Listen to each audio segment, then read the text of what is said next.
নমস্কার বন্ধুরা, আজকে চলে এসেছি নতুন আরও একটা ভিডিও নিয়ে। আজকের ভিডিওতে আমি আপনাদেরকে প্রিন্সেস কাট ব্লাউজের সম্পূর্ণ সামনের পোর্শনের সেলাইটা দেখিয়ে দেবো সঠিক নিয়মে, এবং কীভাবে পেপার পেস্টিং ছাড়া লাইলিং দিয়ে আপনারা কিন্তু সামনের গলার ডিজাইন তুলে নিতে পারবেন সেটাও কিন্তু দেখিয়ে দেবো। তো অবশ্যই করে কিন্তু পুরো ভিডিওটা প্রথম থেকে শেষ পর্যন্ত দেখতে থাকুন। তো যারা নতুন সেলাইয়ের কাজ শিখবেন ভাবছেন বা শিখতে চাইছেন তাদের জন্য কিন্তু আজকের ভিডিওটি খুবই গুরুত্বপূর্ণ। তো অবশ্যই করে কিন্তু পুরো ভিডিওটা দেখতে থাকবেন। আর এই ভিডিওতে আমি অনেক টিপসও দিয়ে দেবো যেগুলো আপনাদের প্রিন্সেস কাট ব্লাউজ সেলাই করার সময় অনেক কিন্তু দরকার পড়বে। তো চলুন আজকের ভিডিও শুরু করা যাক। তো যারা এখনও আমার চ্যানেলটিকে সাবস্ক্রাইব করেনি প্লিজ সর্ব করে চ্যানেলটি সাবস্ক্রাইব করে দিন, এবং যারা ফেসবুক থেকে দেখছেন অবশ্যই কিন্তু ফলো করতে ভুলবেন না। তো প্রথমে দেখুন এখানে আমি একটা লাইনিং পার্টে কিন্তু গলার ডিজাইন আমি আগে থেকে তুলে রেখেছিলাম, সেটাই কিন্তু এখানে কাটিং করে নিয়েছি। আর এবারে দেখুন এটা হচ্ছে মেন কাপড়টা রেখেছি সোজা দিকে, তার ওপরে কিন্তু লাইনিংটা বসিয়েছি। এখানে মেন কাপড়টা আমার একটু বড় মাপেরই কেটেছি, আপনারা চাইলে সেম মাপেরও কেটে নিতে পারেন অথবা বড় মাপেরও কেটে নিতে পারেন।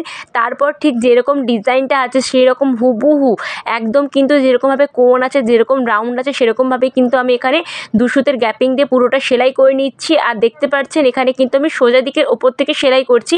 এভাবে যদি করেন আপনাদের যে কোনো ডিজাইন তুলতে কিন্তু একদমই অসুবিধা হবে না, আর কোনো ধরনের পেপার পেস্টিংও কিন্তু লাগবে না বা বক্রমও কিন্তু ব্যবহার করার দরকার নেই। তো এখানে দেখুন তারপর যে এক্সট্রা কাপড়গুলো আছে 2 সুতো করে রেখে আমি সমস্তটা কিন্তু কেটে দিচ্ছি। আর এখানে আমার ডিজাইন যেহেতু কোণ আছে তার জন্য দেখুন এই যে কোণগুলোতে ভালোভাবে হালকা হালকা করে কাটিং করে নিতে হবে, যাতে কি হয় কাপড়টা যখন উল্টাবো আমাদের কোনো অসুবিধা যাতে না হয়। এখানে আপনারা যে কোনো ধরনের কিন্তু ডিজাইন করে নিতে পারেন, যেমন গোল ডিজাইন অথবা চৌকো অথবা যে কোনো ধরনের ডিজাইন কিন্তু এখানে আপনারা খুব সহজে তুলে নিতে পারবেন। এখানে কিন্তু কোনো পেপার পেস্টিং আমাদের দরকারই পড়বে না। তো এখানে দেখুন তারপর আমি উল্টে নিয়েছি। উল্টে নেওয়ার পর এটা হচ্ছে আমার লাইনিং পার্ট, তো লাইনিং পার্টের ওপর থেকে আমি একটা চাপ সেলাই দিয়ে দিচ্ছি। এটা কিন্তু আমি মেন কাপড়ের ওপরে দিচ্ছি না।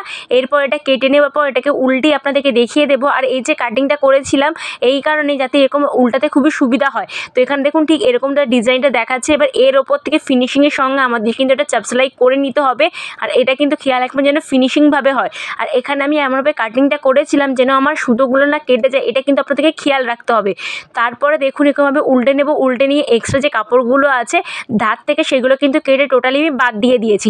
তারপর দেখুন সামনের পার্টটা পুরো রেডি হয়ে গেছে। এবার জাস্ট দুপাটে আমাদের পার্ট যে আছে প্রিন্সেস পার্টগুলো সেগুলো কিন্তু জয়েন করে নেব। জাস্ট জয়েন করেছি এরকম দেখুন মেন কাপড় লাইনিং কাপড় আগে থেকে জয়েন করে রেখেছিলাম সাইডের পার্টের সঙ্গে, এরপর সোজার সঙ্গে সোজা রেখেছি, রেখে নিচ থেকে ওপরের দিকে 1/2 ইঞ্চি করে গ্যাপিং দিয়ে সেলাই করে নিয়েছি। আর অবশ্যই করে কিন্তু ডাবল সেলাই মাস্ট দিতেই হবে। তো যারা এখন আমার চ্যানেলটিকে সাবস্ক্রাইব করেনি প্লিজ অল্প করে চ্যানেলটি সাবস্ক্রাইব করে দিন, এবং ফেসবুক থেকে দেখলে অবশ্যই কিন্তু ফলো করতে ভুলবে না, এবং ভিডিও ভালো লাগলে লাইক করতে একদমই ভুলবেন না। তো এখানে দেখুন দুপাশে সেমভাবে করে নিয়েছে। আর এবার সামনের পার্ট পিছন পার্ট জয়েন করে নিতে হবে, করে হাতা বসিয়ে এখানে কিন্তু ফিটিংস করে নিয়ে পুরো ব্লাউজটা কিন্তু তৈরি হয়ে যাবে। আর এখানে দেখুন কত সুন্দর আপনাদেরকে টিপস দেখিয়ে দিলাম। এর ফলে কিন্তু আপনাদের কোনো পেপার পেস্টিং লাগবে না, কোনো বক্রম লাগবে না গলার ডিজাইন তোলার জন্য। তো আশা করছি আজকের ভিডিওটা আপনাদের ভালো লেগেছে এবং এই টিপসটি আপনাদের অনেক কাজে লাগবে।